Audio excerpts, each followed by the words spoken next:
Welcome to the Washdown podcast, episode 160. And today's guest is a returning guest, Elliot Alexander. He's a firefighter, been on the job almost 20 years. We had a great time and talked about a lot of stuff. So I know you guys are going to enjoy this one.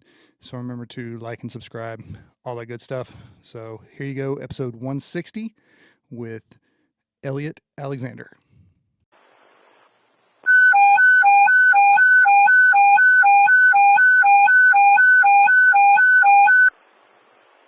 All crews stand by for emergency traffic. All crews stand by for emergency traffic.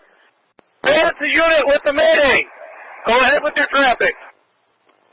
On the hiring list, I was 29, and then I turned 30 that summer. And then we got it when we started academy. I was 31. Yeah, you definitely the oldest in the class. Which is funny because we called another person in our class Pops and not you. Which we should have called you Pops. Nah. But he was more the dad though. I mean, he'd been in the military for so long, and he had the major dad voice and the mustache. The mustache for sure. Who? We're not going to do. Yeah, I'm not going to drop a name right now. Yeah. Okay, all right. We are now recording, Elliot. So no name dropping. So no name dropping anymore. But by the way, thanks for coming back to the show. We appreciate it. Thanks for a year later invite. I'm pretty sure we have the text messages saying he had to reschedule like 7 times. No, that was one time. As a matter of fact, the last time I read the schedule, we was sitting me and Jeremy was sitting at the station. We was talking. I'm like, oh shoot, I got to reschedule. That day had something going on. Did he blow up on you? Nah. Oh, he did it behind your back then. He probably did.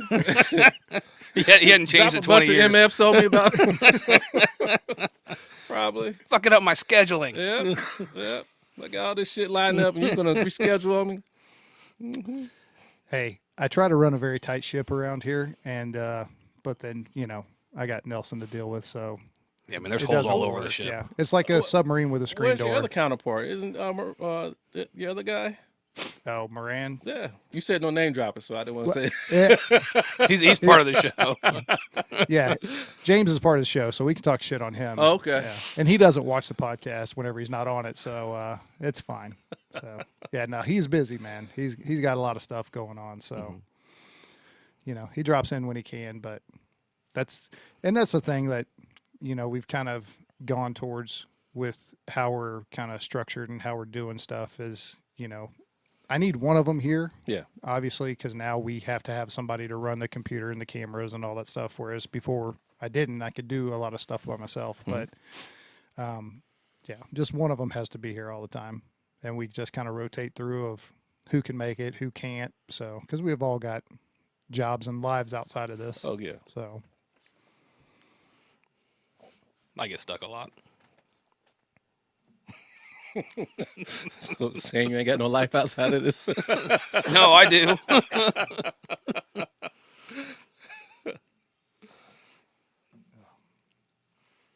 I just like throwing shit balls at Jeremy because it makes him mad. Oh, hell. He still gets sensitive. No. He's calmed down a lot. Since he got down to 7s, he's calmed down a lot. Give another month. Yeah. He got the heat of the summer will get to him. He got a good crew. His driver, but, he got a good crew. You're just saying if you were his driver, he'd have a better crew. Is that what you're saying? Nah. I mean, we always got along. I think we get along even better. But I'll probably be an insubordinate firefighter on this crew, so I'll be the one arguing back. You may got rank on me, but who got time in class? That's right. Who got seniority? Yeah. Let's put our seniority list out and see where we at. Let's go put a non-rank specific spot. All I got to say is fuck both of you guys. Like I've always told you, man, when you have our experience and time on, you'll understand.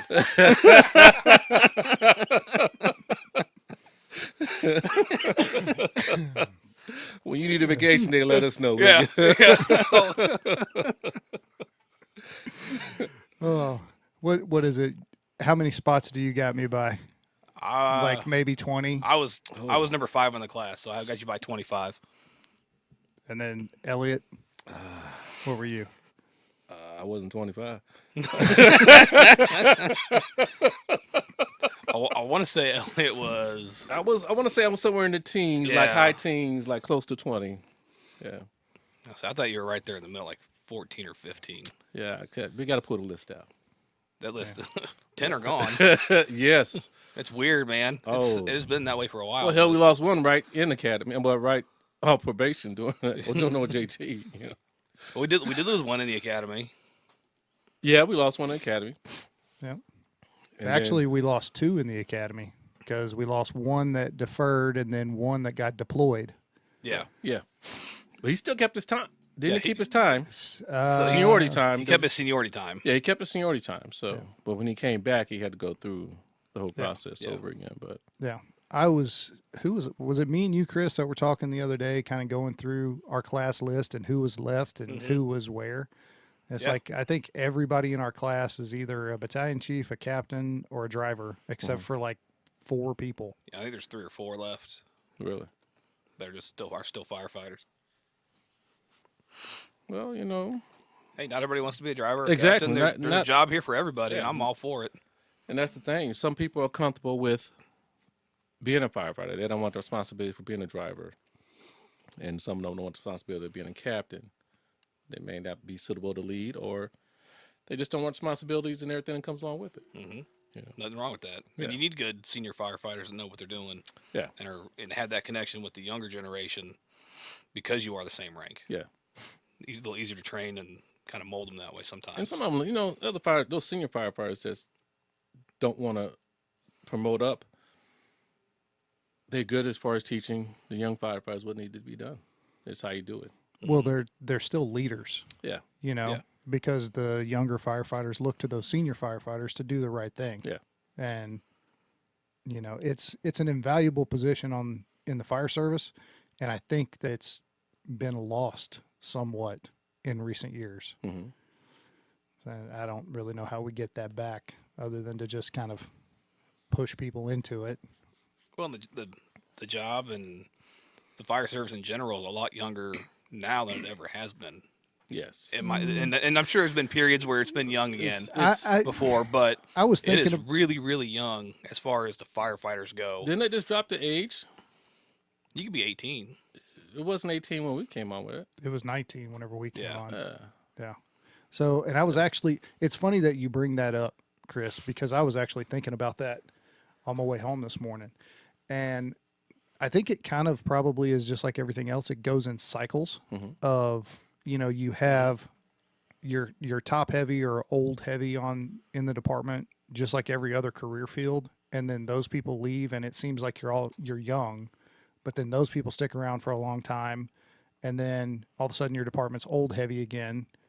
And then That's it's fair. just like it's a rotation. Cause I remember whenever we came on, like we had battalion chiefs and deputy chiefs and captains who had, you know, 30 plus years on, like all of them. Yeah. And it's just over time, they've kind of phased out. So I don't know that we will in the future see people that are going to do 40 to 50 years like we have in the past. Because it seems like a lot of people are that 25 and out. So I don't know. That could be just a generational change too. I mean, we got one still on the job that's, 40-something plus years. We got You to. know. We And got, I we got understand- 2 or There's 3. a couple. Yeah. And I think he's probably, number one in the city now as far as seniority? The one you're thinking of, yeah. Yeah. And I understand his situation, why he's still on.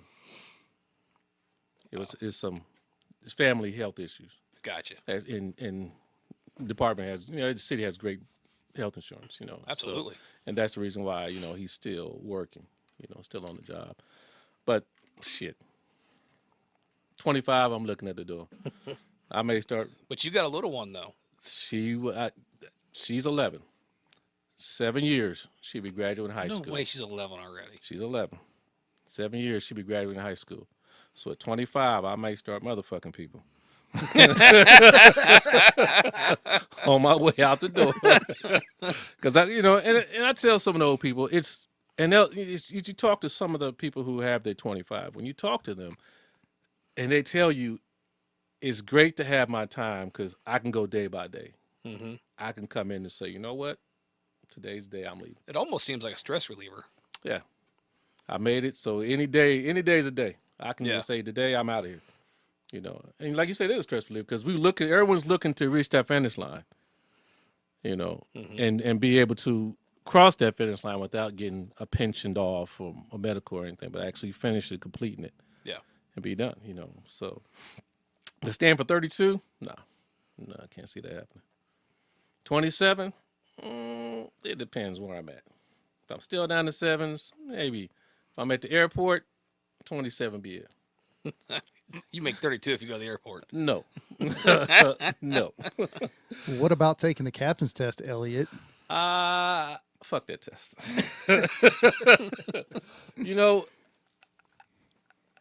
I have really no desire to go inside fires that much anymore. And being a captain, which I respect y'all for taking it, and congratulations, but going inside doesn't excite me. I'm happy being on the roof, happily throwing ladders, happily going in, chopping, doing things I need to do. I don't know.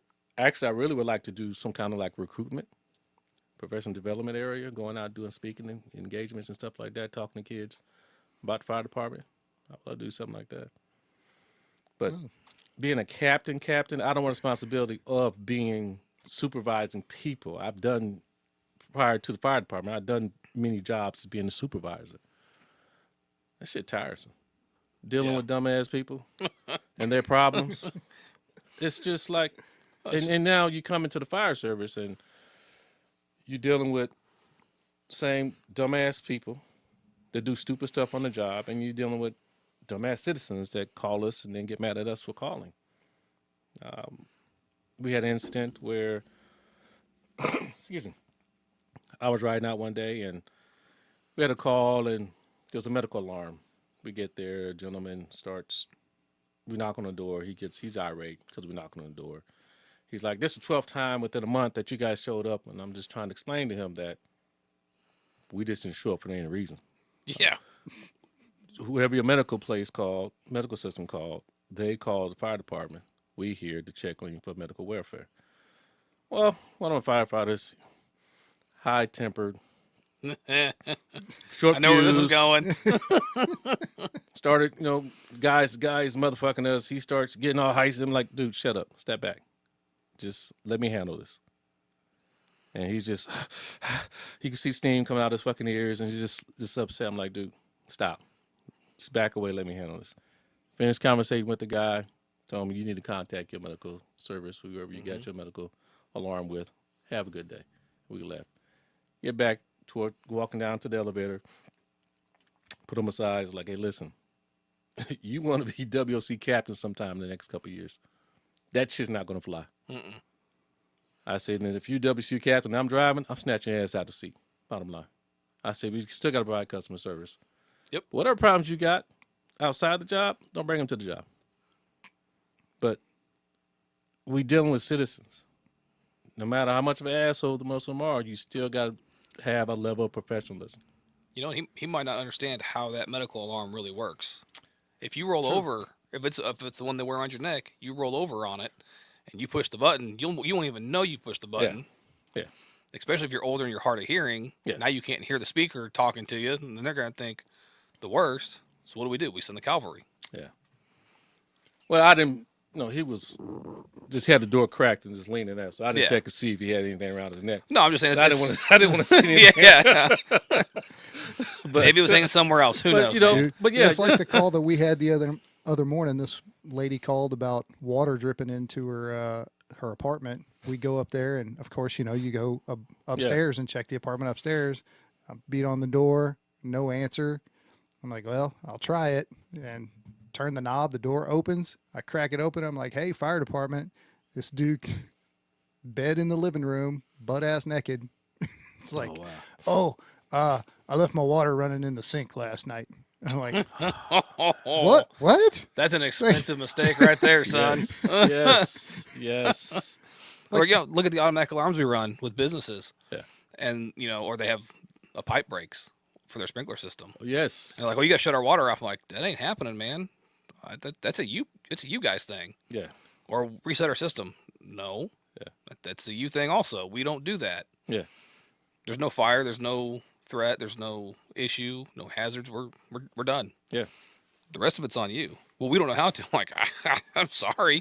That sounds like y'all need a. You're not going to say it, of course. But this is when you go into that education outreach mode. Yeah. And kind of educate. Like, all right, I understand you don't know how to do it. You need to contact the person who does in your company. Blah blah blah, and have training for your employees and management staff. That way, when this does happen, you guys can go ahead and handle it quickly and then mitigate any potential issues. Because water damage in a business is massive. Yeah. Because it's not just the structure and the offices and stuff, but it's whatever product you might have in that warehouse. Mm-hmm. It's gone. Oh yeah. That's just money out the drain. That's money down the drain right there. We had an incident down in it's right off the boulevard, Southwest Boulevard, and nice business. I went there for automatic alarm. Get there, doors wide open. We just walked right on it. Nice, expensive stuff in there. And as we doing our check and everything, we go to the back, and their sprinkler system was leaking. Right at the main base of it, it was leaking. So, and the shutoff valve was outside, which had a chain lock on it. Nothing we could do about it. We can't shut it off. So called 102, called RP, called for an RP. RP was on his way. And I guess the RP was maybe 30 minutes away. It's like, okay. It's kind of crazy that you got this nice building out here with a lot of expensive stuff that's wide open. No one's in here. And you can tell that someone had to be in there not too long ago because the computer screens were on and different things on it was in there to let you know someone was in there recently, but not while we were there. We were there for a good 45 minutes, but It's a long bathroom break, man. You're on something. Well, they don't think about that kind of stuff. Yeah. Just like, we ran a sprinkler issue at one of the parking garages that are under construction, right? Oh. So we show up down there and me and the battalion, because I was overtime DSO. And so we're walking around this parking garage and the RP finally shows up and, we had found the sprinkler issue and shut it down and all that stuff. And we're sitting there talking to the guy. I guess he's the contractor that's in charge of building everything. And he's telling the battalion chief about, what's going to be put in there and what the building is eventually going to be. It's parking structure, but it's going to have apartments attached to it and all that stuff, right? And then he's like, yeah, we got this. There's signs, placards, right at the bottom, 6 EV charging stations inside. Oh, wow. And I guess that's a good idea. I guess the look on my face, the look on my face probably told the guy that was an issue. And he goes, what? And I said, well, here's the problems. And I started listing all the crap. And he's like, I didn't think about that. he goes, this is just what they told me they wanted. And this is what I got to do. And I was like, well, just be prepared because it's going to burn your building down. Yeah. It's going to burn this structure down. Yeah. Not a whole lot we can do about it. Yeah, not a thing. So we ran this call, and it came in as a CO call to business. So we get there, and we go in, and just poking our head on the door, it hit 60. Oh, wow. So I was like, all right, everybody out. We put our air packs on. We walk around. The highest we got was 107, 110, somewhere in there. And this is a big warehouse, tall ceilings and all that. And it's like, this is odd. And so we waiting on gas company to get there. And the guy shows up. He goes, yeah, I was here a few months ago for the same thing. And it was the charging station for one of their forklifts. So I go up there. He puts his little thing right up there. And he goes, it's not CO, but it reads as CO. Yeah, it's a different gas. It's some sort of gas these lithium-ion batteries can put off. Oh, wow. And the charger's bad. It was overcharged. I'm not into all that, so I don't know exactly what the issue was, but it's been plugged in for a long period of time. And I was like, I never would have known that. Yeah. Yeah, no, I've it's- actually ran that call multiple times, and it's not just lithium ion that can do it. Because I ran it with somebody had a car battery charging in their garage. Okay, well, And there you go. And it gave it off throughout the whole house. Really? Because I did some chemical they have in the batteries, Mhm. and then when it gets, I don't know if it gets too hot or what, but then all of a sudden it puts off what reads as CO. Because our CO monitor was going crazy. Oh, wow. Yeah. And Crazy. Didn't you just have classes on lithium batteries? Well, I mean, I did one whenever I was in the other battalion. Yeah. We had a guy come out and do a big class of showing like how they burned and Yeah. all that stuff. So yeah, and we had a class on EV cars, which was pretty good, and Yeah. they told us about the battery packs in the cars, because I guess the assumption is that it's these batteries are like huge, big Mhm. batteries. No, it's actually the batteries are like the size of double A's, and it's just a bunch of them daisy chained together, and they're put in like it's basically just a holder, right? Wow. So that's why it's so fucking hard to put out, is because the one catches on fire, catches the next one on fire, the next one, but it's in a sealed container, so you can't get any water to it to put it out. Yeah. so do you remember back in the late 80s, early mid 90s when they had the rechargeable batteries first came out? Mm-hmm. And they had the big gray case. Yeah. They put them all in. Sounds like. It's exactly what they just updated the technology a little bit. Like, oh, we're gonna put these batteries in here instead now. Oh yeah. It's the same stuff from the. Quit copying the 80s and 90s and come up with your own shit. Exactly. There are no new ideas under the sun, No. man. Everything's been done before. And I was Oh, going yeah. through the list of movies coming out this year and next. It's all fucking remakes and Yeah. and sequels. Maybe a different name. Just Yeah. just. I mean, don't get me same- wrong, I'm same- excited for Constantine 2 Yeah. with Keanu Reeves. I'm ready for it. Yeah. But that was what, 20 plus years ago? Yeah. Like, Jesus Christ. Write something new, fuckers. Well, dude, It's a spinoff. Jaws returns again. Oh yeah. I mean, I'll be honest, I'd go watch that too. all of these actors are hitting the end of their career. Why do you think Stallone made like 5 Expendables and another 7 Rambos? And Because we go watch them because they're Yeah. still good. He's still writing them. Even a little show he had here, the little series on Tulsa King? Yes. yeah, That was pretty nice. I mean, I haven't watched it. You haven't watched it? Uh-uh. oh, yeah, I've seen parts. yeah. I mean, I thought it was okay. Just I gotta be honest, I started watching 24 24. with Kiefer Sutherland back in the early Oh 2000s, yeah. where he works for the CIA. I just got done watching The Unit. I go back and watch old stuff now because the new stuff is Yeah. just crap. Yeah. Well- It's all scary movies. Good scary movies are back made in the 70s, 80s, Yeah. 90s. Although we did watch, was it Late Night with the Devil? Mhm. That was really good. Really. It's set, but like it's set in the 70s, and the film looks like it's the 70s. Mhm. But it was actually a really good movie. Like I was like, okay, whatever. My wife really wanted to watch it. I'm like, that's Yeah. cool. And I was like, fuck, that was good, man. let's watch that again. I watched the Candyman movie here a couple weeks ago with my daughter, and it's the newest Candyman that came out, and I'm just like,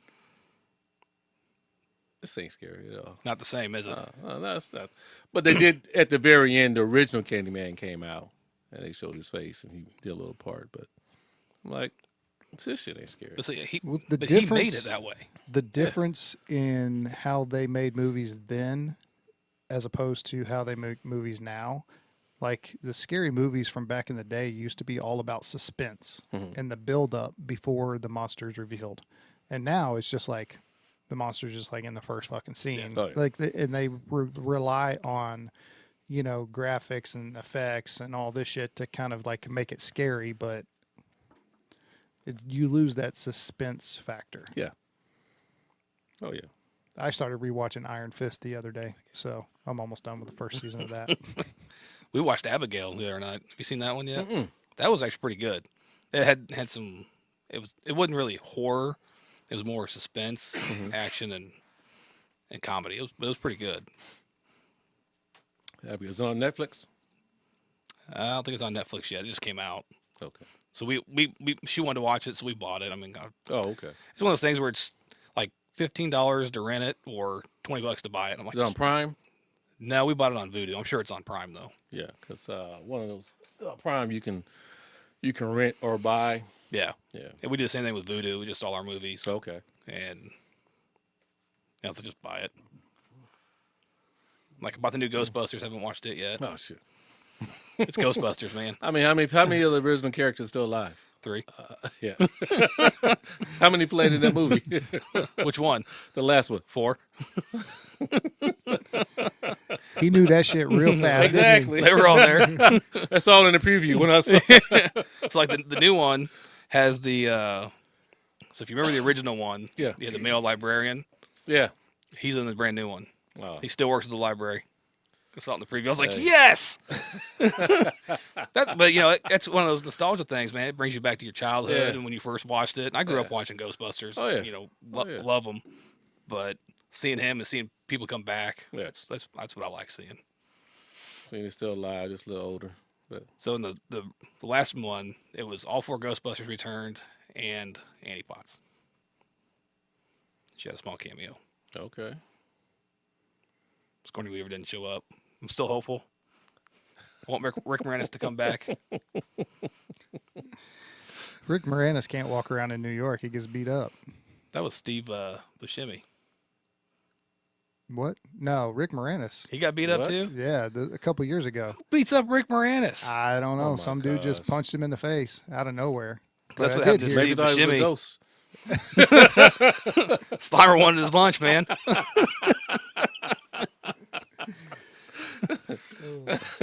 Maybe it was one of those kids he shrunk. Who knows? No, man. No, I love Rick Moranis. I didn't know about that. Now I'm a little mad. Yeah, because I think even like Ryan Reynolds posted something about it. Because I guess he's Canadian or something. Oh, I didn't know that. Yeah. So now we're just walking around punching celebrities out there in towns and cities. Apparently it's a thing. I saw an article yesterday. Like these people are like these women are claiming that like just everybody's getting randomly punched. Yeah, I saw some Like, stuff on TikTok wow. about that Yeah. one. Stuff about the women in New York. And like Really? Steve Buscemi was like in like uptown Manhattan or whatever Manhattan is. Yeah. Like the real rich area. And just got punched. Someone just came by and punched him in the face. Damn. You know, that guy's been a New Yorker his whole life. And get punched in your own city. Mhm. That's fucked up. Hell, before he was an actor, he was on the fire department. Maybe someone remembered him from a call. Remember me, bitch. Oh man. It's Oh, speaking of that though, have you seen the movie Asphalt City no. with Sean Penn? So it's about New York Pass. City. Before you just and I get it, I know, but it's about New York City. God dang. Oh, hang on. Yeah. Sorry, man. I've been fighting this for like 2 weeks. It's about New York City paramedics. Oh, So, and dude, this is a medic. remake of You're a Nick medic. Cage. You're a medic, you know. yeah. In the loose definition. if what they depicted in that movie is even halfway like true as far as how they get treated on calls by the citizens, like there's no amount of money you could pay me to deal with that. It's like a documentary type movie, or is it just is it a fiction movie? Well, it's kind of like Night Watch, where you know another Louisiana. Because I watch Night Watch all the Yeah. I time. like Night Watch. It's actually pretty good. I do. Yeah. Don't lie, Elliot. It's first 48 for you or bust. You're right. That's- You're damn yeah. right. That's how people know I've been at the station. The guys will come out there. If I'm gone to use the bathroom, say Elliot must be around here because first 48 on. I love First 48. Dude, I had the History Channel on all day yesterday. The Ancient Aliens, The Unexplained. Yes, I watched the Unexplained too. What's the one with Lawrence Fishburne? That's the isn't it? That's William. I thought that was William Shatner. No, that's Am I getting them confused? William Shatner did Unexplained something, Yeah. but Lawrence Fishburne did a show that was very, very similar to that. Yeah. Yeah. Hang on. It's like something with history. But yeah, anyway, Yeah. Asphalt City, like, I mean, these guys are going in, like, picking up shooting victims and stuff like that. And these people are just like, fuck you, help him, and like grabbing them and pulling them and like pushing them and shit like that. And Wow. it's like motherfucking them because they ain't helping them fast enough. Yeah. And it's Yeah, like, because we're fighting you. yeah. Yeah. And also, we got to make sure the scene is secure. Hell, I'm Oh. not trying to get shot. There was no scene security on that Yeah. shit. Oh, yeah. It see, right was there. like they were right there in the middle, and like they depicted one scene where this kid got attacked by a dog, and the dog ran off, and the other paramedic, who's like brand new kid, moved from Colorado because he like wanted to get into med school or something, thought that would get him in. But so the dog runs off, and he goes over by the dog and is like trying to get the dog, and this guy walks up with a gun, and he's like, get the fuck out of the way, I'm going to shoot the dog. And the guy's like, no, you're not going to shoot the dog. And the dude puts the gun to his head and says, get the fuck out of the way, or I'm going to shoot you too. And then shoots the dog. Yeah. Oh, wow. Yeah. So it's that movie is very, very dark and deals with PTSD in a not great way, but Yeah. I mean, it definitely shines a light on it for sure. Yeah. The Lawrence Fishburne show on History's Greatest Mysteries. Okay, that's what it is. I like that. I watched one too. I like that one too. Oh, yeah. A lot of History Channel. I don't like swamp people. Oh, I love swamp people. I mean, I deal with it all the time. I don't watch it when all the snakes. Got him.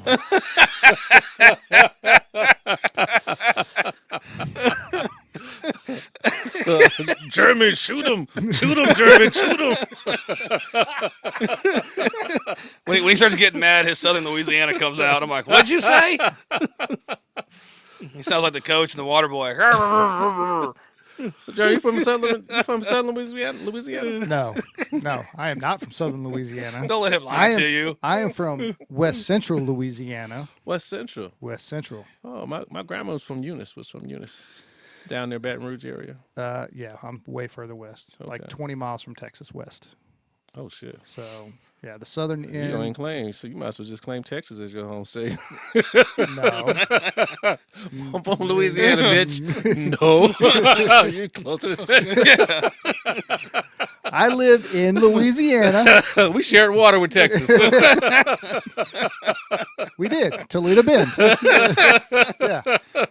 Fair enough. I could skip a rock over there with Texas. Oh. Yeah, I mean, That makes me happy. So y'all call fishing down there alligator hunting? Down where you from? Listen, I'm going fishing. You come back with some boots, some alligator meat. those people are all south of I-10. I'm from well north of I-10. Okay. Learn to read a map, Elliot. Come on. No, I'm good. Church it up all you want, Dirt. Oh, Louisiana has 3 distinct areas. Mm-hmm. So if you go like that south of I-10 corridor, like Lafayette to New Orleans, Baton Rouge kind of fits in there a little bit. But the further south, that's where you have the swamp people and the Creole Cajun type thing. So where I grew up, you go a little bit further north. It's more of like rolling pine hills, like the rednecks. That's kind of that area. Oh, okay. And then the further north you go, well, that's just Arkansas and southern Arkansas is what Okay. we consider those people. You got like flat soybean fields, and that's, Okay. yeah. Yeah. I'll let you tell it. Yeah. We went down there when Jeremy's dad passed. We went down there. Man, and I tell you, it was a beautiful state. I really enjoyed it. We were there, 2 days? I Yeah. think. Mm-hmm. Yeah. It wasn't bad. I mean, I liked it. Okay. So, It's a nice place to visit. It's could be a chore growing up there. I was on the lookout for snakes the whole time. Oh, shit. I don't do snakes. Oh, no. That's why I don't watch the swamp people snake side. Nope. I watch Nope. just the alligator side. Yeah. Fuck that. I'm out. So you had fields, a bunch of fields and shit where you from? I I mean, we watching out for snakes down there. I mean, is pine it trees, lots of pine trees. any swamps close to? Like, I mean, creek bottoms, but not like Oh, swamp, creek bottoms? Oh, swamps. yeah, no. Yeah. So not None like the gator could get into. Y'all didn't do gator fishing down there? Nah, I mean there were gators where I lived at, but Okay. not like How many gator boots you got? 0. 0. Like whenever my dad and I would go out hunting and stuff, I mean, it was fairly common for us to kill at least one water moccasin Oh, shit. while we were hunting. So, or a copperhead. So I lost count of how many I almost stepped on. Oh, I'm damn. out. Yep. Fuck that. You just got to pay attention to where you're walking. I mean, that's it. Yeah, you're trying to hunt and walk and watch where you walk at the same time. Mhm. Okay.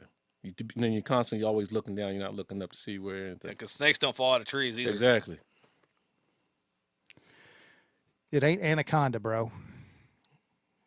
Never said it was. They still fall out of trees. There's a technique. Technically, what? Yeah. Finding snakes or killing them? Both.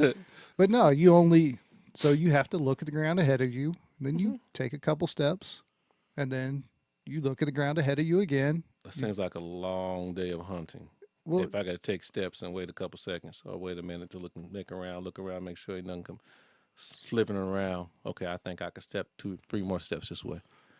well, Then wait another couple minutes. bro, you do know the goal of hunting is to be stealthy, right? It ain't like you're sprinting through the woods. I'm trying to get to a place where I can sit down And it's hot. and just chill. Now we did that in the dark if we were going to a stand. So at nighttime, you got night vision so you can see where you're walking, so you can step on these snakes and Have stuff. flashlight and stuff. Oh, you just like fuck it. If I get bit, I get bit. Well, that's what snake boots are for, bro. Like whenever we would go out, so we used to run coon dogs, and that's all at night, and that's all down in the bottoms. So like we'd let the dogs out on the dirt road, and they catch a scent or a track, and then you listen, and where they go, you follow. So you might be in the middle of I guess you could call it a swamp, but it's not really a swamp. Yeah. And they tree, you got to go get them because they're not coming off that tree. Fuck that. I'll be sitting back with a knife and sharp. Y'all ready? What all y'all catch? Just make sure you have a screened-in porch, man. Exactly. Thick ass mosquitoes and shit.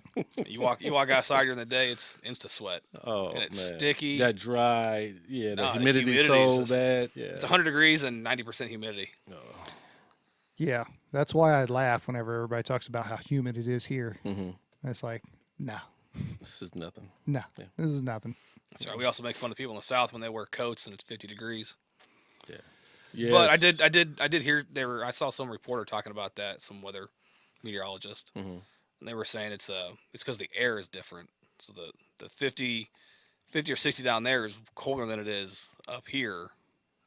I was like, whatever you gotta tell yourself, man. It's 60 degrees. Exactly. It's the humidity. It's cold. It's you wet. walk around here with short sleeve because it's not cold. I live in the Midwest, But then, when if it you're when it snows and it gets negative degrees up here in January. So yeah, this is nothing. But This then you is a see heat wave people for in me. Alaska, man, it's 30 degrees and they're in shorts and tank tops. Yeah. Now they might be a little crazy too. I don't know. Well, they live there all their lives. Yeah. So they. Yeah, cold to them is different than cold Oh to yeah. us. They get down negative 20, 30. So when it's like 5 degrees, they can wear shorts outside because it's a heat wave. Heat for them. wave. Yeah. Yeah. Well, it's just the human body is very adaptable. Yeah. It's like the researchers down in Antarctica. Whenever it'll be like -10 outside and they're walking around in short sleeves. Still too cold. Yeah. Fuck that. Ain't enough fire to keep my ass warm in some place like that. Ain't enough I clothes. watched one of You those have guys. to buy clothes for that when you get to that state to be comfortable. You can't bring clothes from Missouri to go to Antarctica. You got to buy clothes when you get to Antarctica, so you know how to stay warm. How many clothing stores do you think are in Antarctica, I Elliot? don't know, but you better find one. Doing my investigation before I go down there. Order online. I watched one guy on TikTok, and he put up he recorded himself getting dressed to go outside, Yeah. and it was like 20 minutes, Oh. and it was layer upon layer upon layer, like sealing it. I was like, Man, fuck that. I just stay inside. Was it I like gotta go to the store. Yeah. Really? was it like Christmas Story whenever he got all done? Yeah, he did. He looked like Ralphie's little brother. Damn it! Now I gotta take all this off. And now you got to pee. Heaven forbid you get bubble guts. You ain't like, oh gosh. Oh, your stomach is bothering you. You got the runs bad and you got all that clothes. Oh my God, I ain't gonna make it. You gotta get all new clothes in. Throw them all in the wash and start all over again. Just throw them outside, let them freeze, and chisel it off. It'll be easier to clean up. That's no different than getting back to the station after a fire and trying to get out of your bunker gear enough to where you can go take a crap. Yeah. I mean, that's bad. Yeah. Yeah. We had one the other night. We were the RIT team. We were standing out there in the street, breathing up all the smoke. I don't know what it is. That shit, it makes me have to go. Oh wow. We get back to the station like 2:00 in the morning. It's like race to get to the bathroom. You should go use the community bathroom instead of that captain's bathroom back in our offices. It's a race to see who get in there first. Come on, man, hurry up. Damn it. That is one thing that I wish at our station had a private bathroom, because I was used to that at my old station. In my office. It's private when you close the door. I mean, you know, I'm talking about when having you to open it share. up, you know, you open it up, that stench got to come down the hallway. You just, instead of staying in your office, the smell comes down the hallway. That's the one thing so different. I'd rather just have the stench come out than the citrus. Spraying the air, quote unquote, air freshener. I'm like, man, it just smells even worse now. Yeah. Fuck it, spray the citrus. I don't have to walk in like, oh damn, who?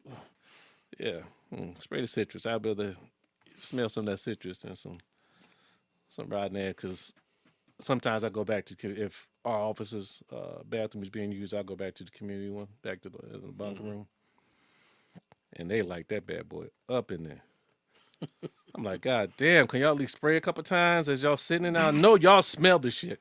Courtesy flush is not a thing anymore. Give him a couple of sprays of the damn stuff, air freshener, just to kill some of it, man. Not wait for don't wait till you get done. Okay, I want everyone to suffer, whoever comes in here, and now I'll go ahead and spray when I get done. No. Well, that's the common sense and not courtesy, but yeah, being courteous to everyone else. The other day when I was working for Jeremy, I got there and I was like, uh-oh. I didn't even grab my gear out of my car. I sprinted right to the community one. Oh, that is my biggest fear still. Almost 20 years old, is to have the bubble guts at a fire, and knowing that we're gonna be there for a while, and you got the shits. That hasn't happened. But trust me, believe. Being on the roof comes in handy, I'm pretty sure. Just drop that shit and shit right in that hole on the side of the house. One of the two, I feel. If it's in the hole, I feel sorry for anyone that's down there spraying water or just in there. But hey, that's my only thing, is because you can't pucker your butt cheeks up tight enough to hold it in for the duration that you at that fire. So yeah, that's my only fear. It's happened to me. Wow. I feel like the hole in the roof would be probably one of the worst places you could do it.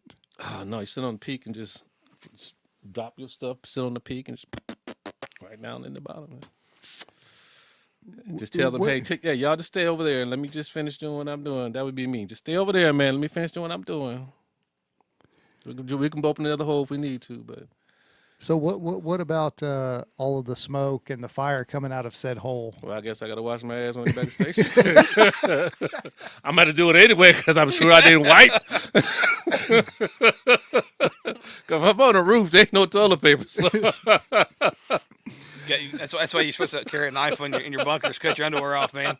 Use what you got. It's going to be like Elliot's walking around and it'd be like, "What? Why do you smell like burnt hair, Elliot?" Mm-hmm. I don't know, but we need to hear him get back to the station. We need to run lights and siren. There must be a big old dog in the backyard or something. So that is, I told my wife the other day, because we had a fire and homeless people living in an apartment building, shitting everywhere, which Oh yeah. people watching this, if you don't realize that that's happening, because they do that. Well, Squatters. a couple of the guys might have gotten some of it on them. And by some of it, I mean a lot. That's not might have. Yes. Yeah. And so I was talking to my wife about this, and she's like, I don't want you crawling around in those buildings anymore. And I'm like, well, that's kind of my job. Yeah. It's one of those things that, we take precautions over that stuff, but I mean, you're just going to get shit on you. Yeah. Literally. Yeah. Human shit, dog shit. It's going to get on you. And I mean, that's when you just come back to the station, you put your gear out there and just take the water hose and rinse it off and throw it right in the washing machine. Hopefully you're getting blasted with the booster before you get in the rig. Yeah, you can do what you can, but that stench is still going to be on your. Oh, no, you still got to bum. wash your gear. You should wash your gear anyway after a fire. Yeah. But, and then, depending on the type of the weather is, if it's cold, and you got the windows down because everyone want to smell that shit inside the cab of the truck. Sometimes you got to be cold, man. It is what it is. Exactly. Blare their heater up. Yeah. You always make the stinky guy ride the tailboard, I guess. Yeah. You mind sitting in the bucket as we drive? Yeah. Just lay your ass down in the bucket up top. Just stay up there because you. As long as you have your truck belt on, you're fine. Oh yeah. Oh yeah. Yeah. Just get the power washer out at that point and spray the rig off. Yeah. I'll just hope for a rain shower to come in and. That sounds like a truckman response right there. Oh, it's going to rain today? Great. Park it outside. Then wash it. Exactly. Well, that's one of the things that people don't think about that we deal with on a daily basis is that kind of stuff. Yeah. It's pretty simple. Think about the worst thing imaginable. That's what we deal with. But it depends. Asking someone to think the worst thing imaginable. It's person dependent, but Yeah. still deal with it. True. And that's why we're grumpy. And that's why we got a fucked up sense of humor. That too. And I tell some people, I'm like, you see something happen, I start laughing. That wasn't funny. The fuck it ain't. That shit's fucking hilarious. They could have hurt themselves. I don't give a fuck. That shit's hilarious. You gotta think about our job that we do. We see a bunch of crazy shit. Yeah. And it's when you in some get stories hurt. you share with people, it's like, you making that shit up. We can't make this shit up. This stuff, you never imagine. I don't know how they walked away from this, but this motherfucker did. Oh, you lying? No, I'm not lying. This really happened. It's like those videos on the internet when you see people doing something dumb. You're like, oh, here it comes. Wait for it. Right there it is. Job security. Start laughing. Job fucking security. If we were that imaginative and could make some of this shit up, we would be screenwriters in Hollywood. Exactly. We'd have new movies. Exactly. I don't think people would believe the movies. It'd be like our old former captain who walked out a gamer because it was unbelievable that he peed in the gas tank and caused it to run. Not that he had robots in his head like controlling him. It was nanobots, man. Yeah. It's nanobot technology. Damn.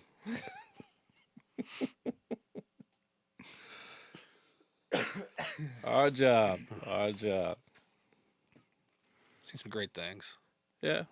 Some good things and seen some terrible things, and it's how you process it and deal with it.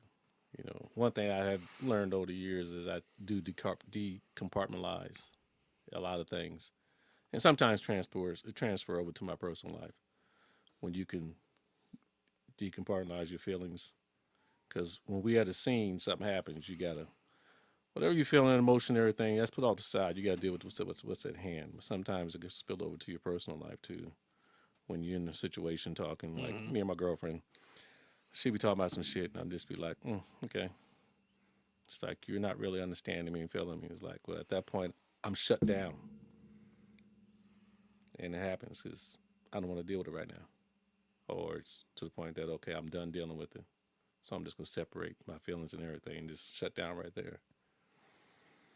It happens, So how do you deal with that so that it doesn't happen? Because you know that's not a good, like, carrying it into your personal life. Like, Fuck it.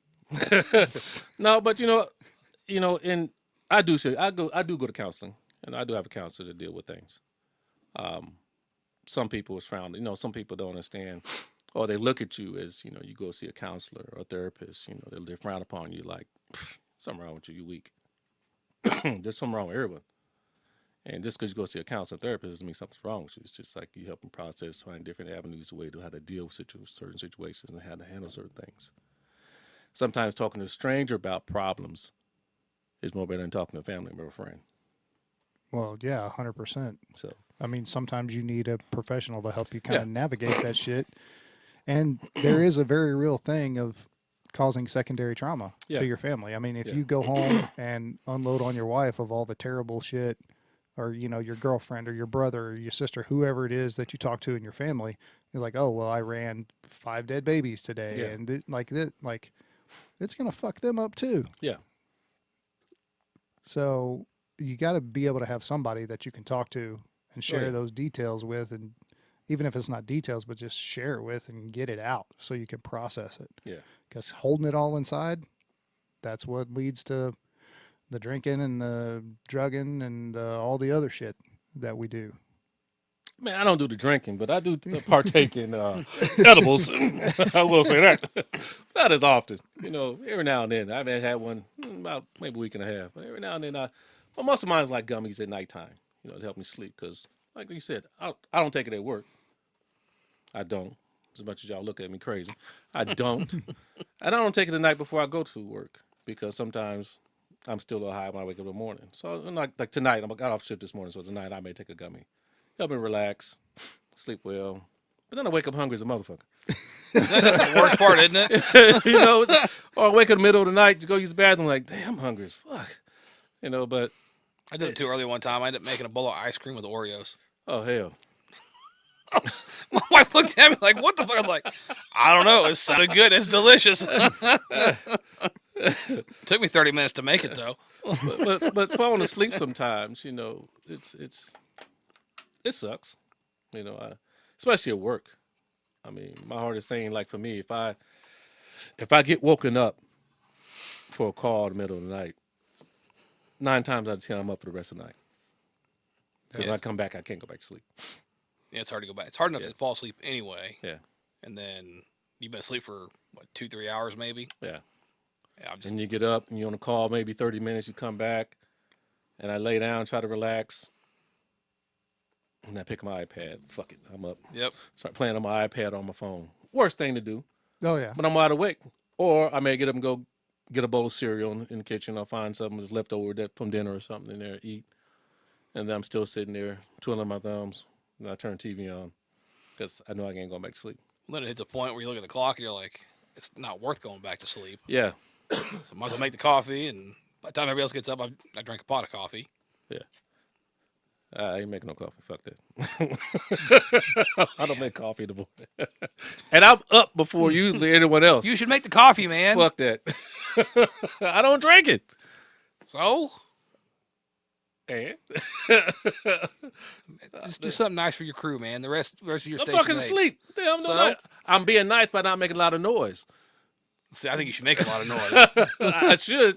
As much as, and the crazy thing about it, these fuckers got beds and they still sleep in the day room in the fucking chair. I noticed that when I was working for a gym. And I'm just like, what the hell? And I'm like, you fuckers got a room. Go to bed. Now, I have taken overtime at your guys' station. I took the back half on the ambulance. Yeah. Then I just slept on the chair because I know I'm not going to see my bed. Exactly. So and I'm I not going to understand spend the time or energy making my bed and getting up, bringing all my shit. And I'll just sleep on the chair, man. I got But this. these are guys who are on the pumper or on the truck, sleeping in the damn day room. Get your ass up and go to bed. I sleep pretty good in the chair. I'll tell you that. If I take a chair nap, holy cow, do I sleep hard. And it's something about the chair. It doesn't matter what chair it is, as long as it's a recliner. I will sleep harder than shit. I don't understand it. But if I'm tired and I go lay down in bed, nope. Yeah, I see. I can't. I just can't get comfortable in the chairs out there. I always got to go lay down. And I snore too, so I don't want no one fucking with me, drawing shit on me or taking pictures of me while I'm sleeping. Mouth open and shit like that. Like I'm getting ghost snoring, like I'm coughing, trying to stay alive. I got like a ghost is fucking me in my throat. Fucker. Nah. I really probably see my own fucking room. I do naps in the chair in my room. So, and I have to agree with Chris. I sleep better. And if we come Y'all back, got a fucking comfortable chair. I don't have a fucking comfortable chair in my office. My chair is one of them old school. It just reclines back, and if you climb back too far, the motherfucker may flip back. That's why I don't see. If you come in my office and see the back of the wall, you see all them scuff marks back there because someone in them probably almost fell back. Kind of sounds like you and the other two guys need to get together and buy a chair. I sleep in the bed. Fuck that. I lay in bed, watch TV. It hurts my back. If I lay down too long, my back starts hurting. Oh, you become a truckman. You get used to it. got him. Shots fired. I probably gain another 200 pounds. Oh, no. Oh, you won't. Nah, dude, you'll hit that truck life and you'll be like the rest of us. You'll start working out, doing fucking deadlifts. Yeah, you got time. I know. That's the best thing about it. I remember when I was at the one station I was at, we tried to do power hour. It was like power 30 seconds. Oh, wow. Like the second you started, got a call. All right, see you guys. Come back 3 hours later. I was like, there's no point. But you're getting your workout. You're getting your steps in as you go. No, definitely got my steps in. Yeah, so. A lot of lifting. That's before we had the power loader with the cot. So you do it all by hand. Yeah. So you still got a workout in. Yeah. I mean, you still got, not everyone has the new ambulances. So you still got some of the old ones where you still got to, lift it up, walk it in. Compared to the new ones that you just slide the bitch in and hit the button and it raises up by itself. And That's so nice. You just push it in. Those are nice. It saves my back. Stop being a pussy and just lift it up and go. Give me the old school one. Give me the old school one. Wait a minute, Elliot. Come on, man. When was the last time you lived in a cot? That's what I thought. That's what I thought. I assisted moving the motherfucker to the back of the ambulance. Let's just say that. Just because you held the monitor doesn't mean you helped carry somebody. All right. I helped move this. I helped him guide the cot to the back of the ambulance. Hey, I did. Elliot's a good bag man. So I had my hands on. You damn right. Driver's a good bag man. You damn right. Dude, that is why there's so many fucking memes. You gotta have a good bag man, dude. Exactly. I get all this shit. Hey, y'all did the work. Good job, guys. Let me get the bags. That makes me so happy when there's a good bag person. I just had to put my hand back when I'm working as a medic, and like, hey, perfect. I'm not even saying that. I'm just grabbing. Good bag man grabs the bags and put them right by the firefighter's door and let them put it away. Hey, they know where they go. They have. You have a specific way you want to put in there. Hell yeah, because the EMS side is on the captain's side, not the driver's side. So whatever's on my side of the rig, I'll make sure it gets in there. Man, being on a truck as long as you've been on a truck, I'm surprised you know what those words mean or those letters are. Shit, we coming up on 20. I've been on a truck. Oh wow, it's almost 16 years. Yeah.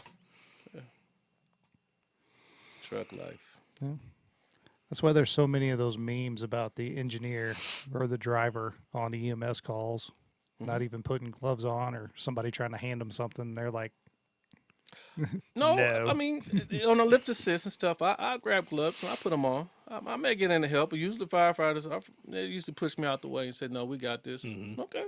I'll tell you, I had to start. I still grab gloves, but I had to stop putting them on because, now I'm stepping on toes. Like the firefighters want to do their job, and then you've got your job as the captain, just like you have your job as the driver.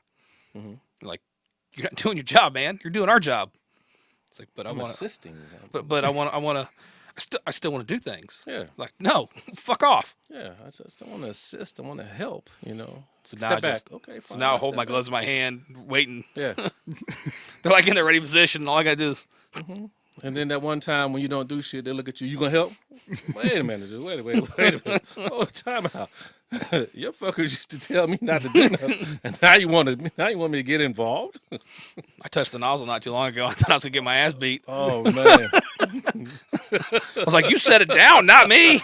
That's fair game, man. Exactly. You know better than put a tool down.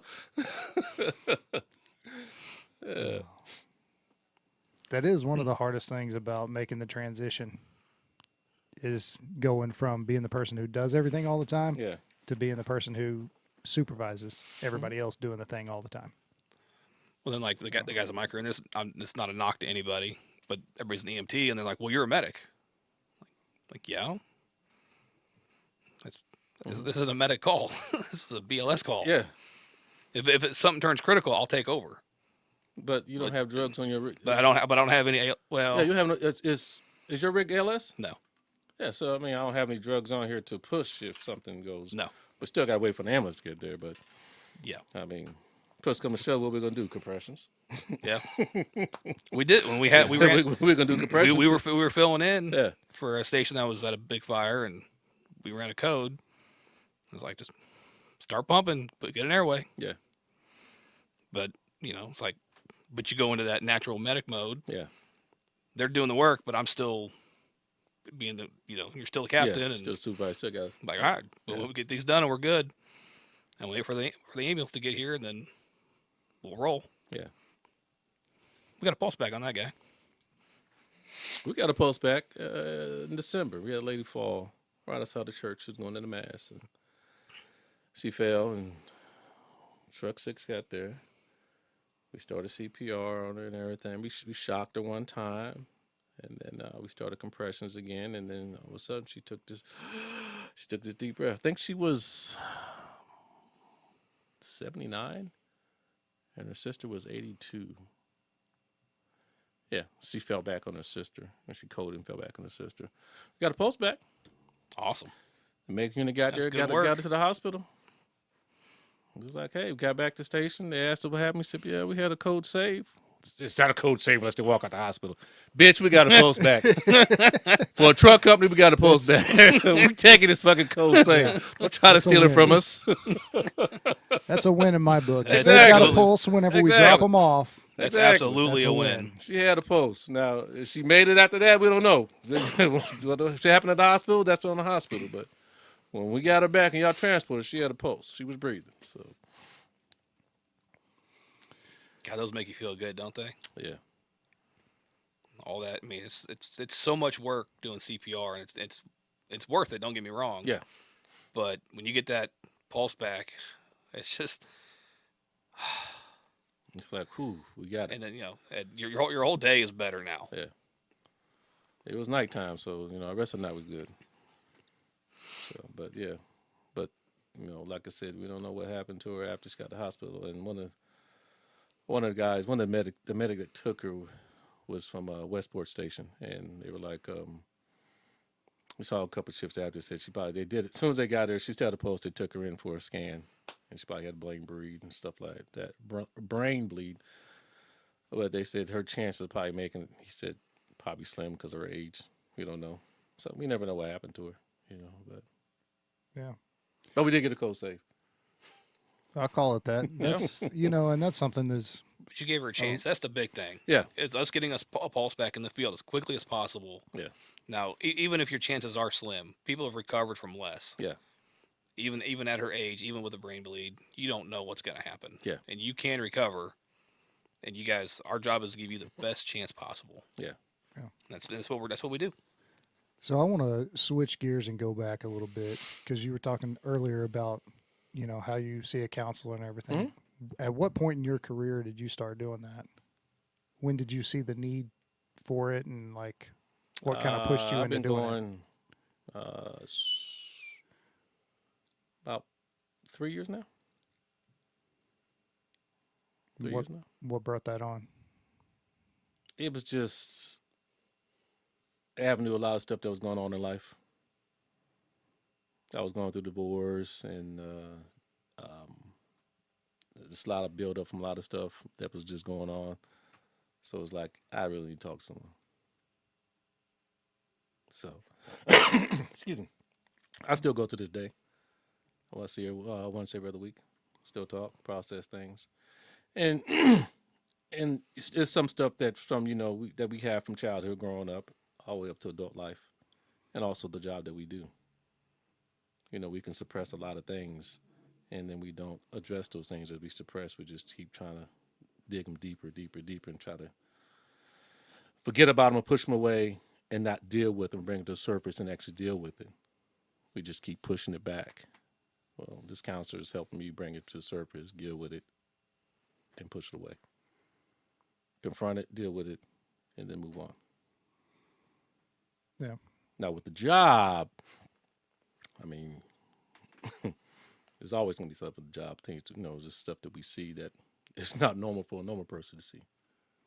What we entail with CPR, with infants, with car wrecks, house fires, with bodies, all that stuff.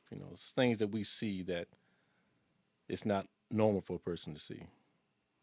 That when they see it on TV, it's like, oh my God, look at this. Oh, that's nothing. I seen this in person. I seen that. Oh, you really? Yeah. How you deal with it? Well, deal with the problem at hand and go. We don't process it when we get back from the station on certain calls. We don't sit around and talk. We don't have after action review on certain calls that are traumatic in our field of work. And that's probably something we need to do. But then again, for certain people, it's like, oh man, it's kind of like a little pussy way, or that's make you feel soft or anything. It's not making you feel soft. Some people just can't process it or don't know how to process it in a good way. Yeah. Well, and unfortunately, there's not always time. Yeah, true that. You run that bad call, you get back to the station, it's like, all right, well, let's sit down in 5 minutes and talk about it, get everybody together and talk about it. Yeah. Well, you might get a call or this or that or this other thing that has to be done, so you don't really get to deal with it. And then also, some people, you're not going to be able to deal with it right after it happens. Yeah. Some people need a little time Yeah. to kind of sit with it and just let it do what it needs to do, and trying to push them into talking about it immediately is the wrong thing. Yeah. Because everybody's a little bit different. Yeah. But on the flip side of that, if you don't deal with it, because all it takes, according to the research, all it takes for PTS to set in is 7 to 10 days. Mm-hmm. Like if you start not being able to sleep, you're not really wanting to eat, you start doing those maladaptive coping skills, and it goes on for a week to 10 days, Mm-hmm. you're falling into that PTSD. Yeah. And then it makes it even harder to get out of it. So I don't know what the correct answer is. Yeah. I mean, I would, myself personally, I would definitely like to see people sit down and talk about it as soon as they can afterwards. Mm-hmm. Even if it's not like, the whole crew gets together, because everything affects everybody differently, Yeah. right? Like we might run a call and it negatively affects you, but it's not really something that messes with me, and you need to talk about it. Fine. Like sit down and talk about it with somebody else Mm-hmm. on the crew.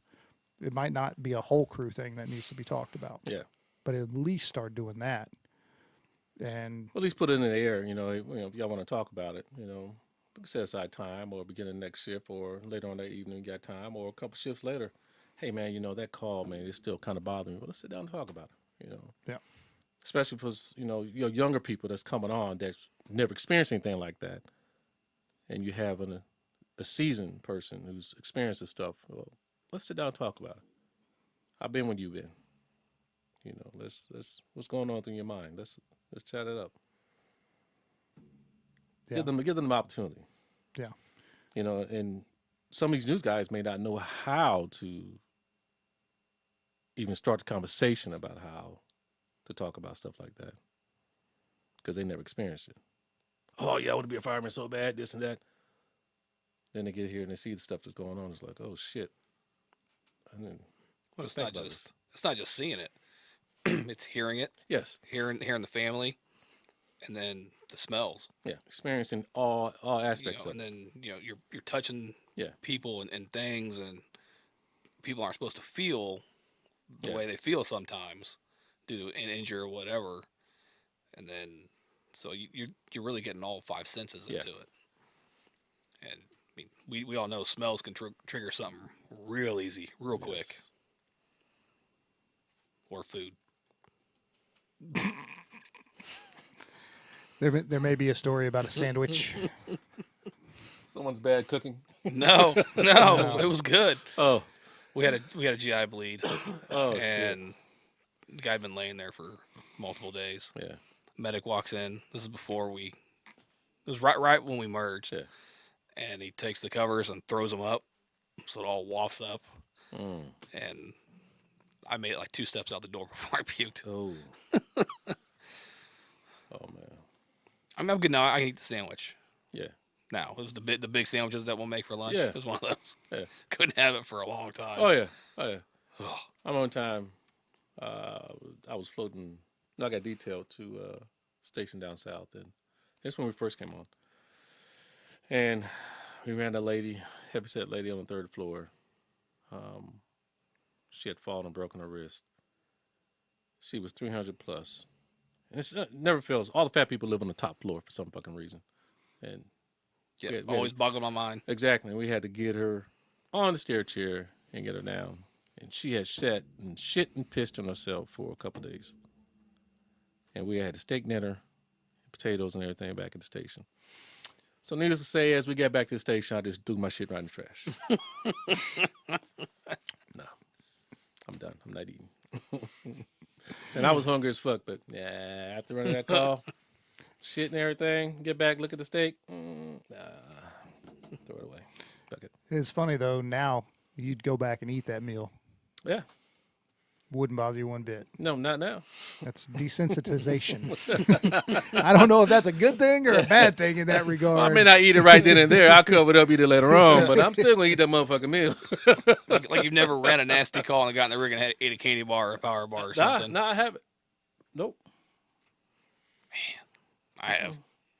I'm hungry. Sure not no chocolate peanut butter payday or something like that. Snickers Man, bars, you actually man. going to eat that shit, man, after we just ran, we were ran? Nah, man, I'm good, bro. Yeah, I'm hungry. Give me my water. Give me some Vaseline or some Vicks to put on my nose. I can get rid of the smell. Yeah. You know, that's one thing that I haven't seen in a long time is people carrying Vicks. Yeah. And And it somebody was had it the other so, day. so common when we first came on the job. Yes. Somebody tossed me one the other day. I couldn't believe it. I was like, hell yeah. Yeah. Because it was needed. Oh, yeah. Yeah. That was one of the good things about being a DSO is I really didn't have to run those calls anymore. Like those type of calls. Yeah. It just, unless I was working overtime, because the chief doesn't go to those. Yeah. So, I mean, like I'm going to car wrecks and fires. That's about it. And automatic alarms. Yeah. Lots of automatic alarms. Yes. You don't have to remind me. I'm still going to lots of automatic alarms. That didn't change. Yes, we are. Yes, we are downtown. We are definitely going to a lot of them.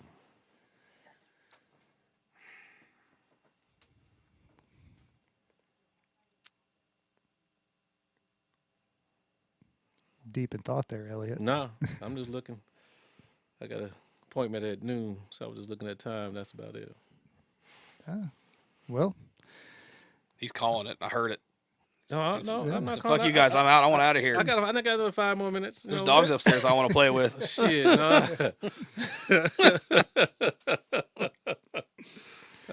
oh man. Well, I mean, we've been an hour and 12, so I mean, we've covered some pretty good stuff. Yeah. So I think there's room to maybe have you back on again. Sure, you know I Yeah. love. Just like last time, I love to come. Just gonna make it a year out. you Yeah, know? well, I won't. Go ahead and pencil it in for next month now. Hey, That way- hey, next month is good with me. Next month, good. yeah. Sweet. We can Well. look at some dates. I see you. Wednesday, Thursday morning. I had some dates for you Thursday. All right. Yeah. Hey, I'm fine. It's with not like it. I look on telestaff and see what we have on, Yeah. what my end day is or anything. Yeah. You know? Well, good luck with that because that still ain't working. Exactly. That's it's not like I can look on it. Yeah. Oh fuck. Oh.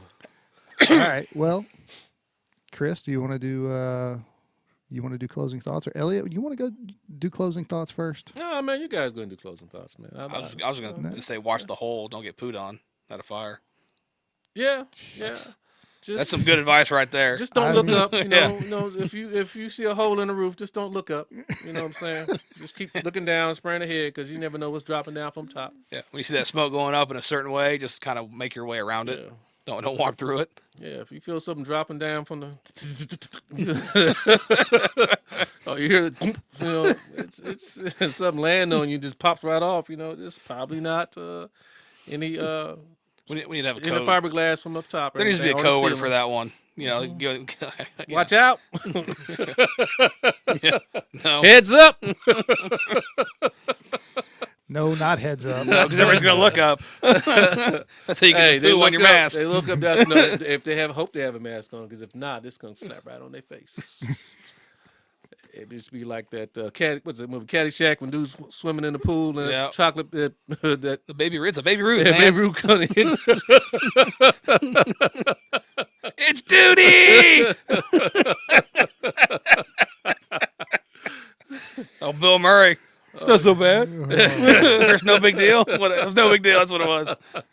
We were so good for most of this podcast, and then just right at the end, just right off the rails. It's I don't know.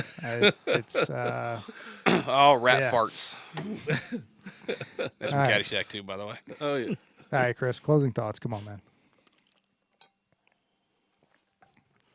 I don't know.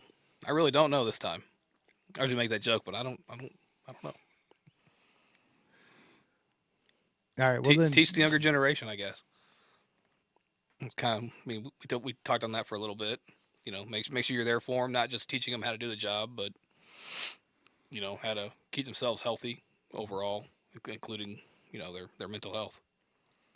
You run something bad, take that 5-10 minutes out of your day and check on them, and then if it leads to a longer conversation, perfect. Just be ready for it. I think the lasting effect we can have on teaching someone is the words that you use, the content you use your words in, and how you deliver your words to them, as far as teaching them and being helpful for them. We can fuck with them all day, do all kind of crazy shit, but actually taking time out to teach somebody you don't know how much of a lasting effect that may have on them in their career. Just the knowledge you may drop to them. Yep. And I will add to that of also your actions, because don't tell them one thing and then do another. You got to back up your words with your actions. So, yeah. But I do like that of you don't know how you're going to affect somebody. Yeah. And the one thing that you might tell them, the offhand comment or whatever, the thing that might stick with them for the rest of their life. So be mindful of what you say and how you say it. Mm-hmm. So Yeah, know your shit and throw a ladder. Oh, drag a hose. all right, Chris, close us out. I don't do that. You do that. Oh, that's right. Jeremy's over there hacking. All right, so Okay, guys.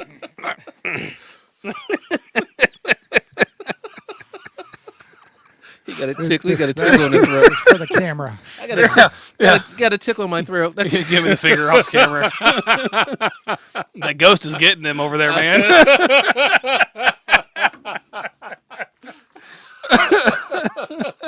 He got ghost cocking.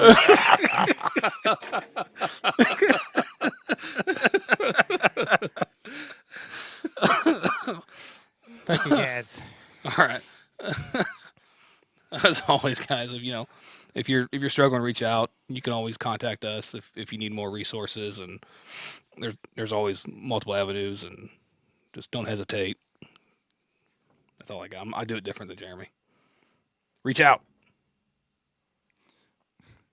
Thanks for stopping by. Oh yeah, thanks for stopping by. Appreciate you.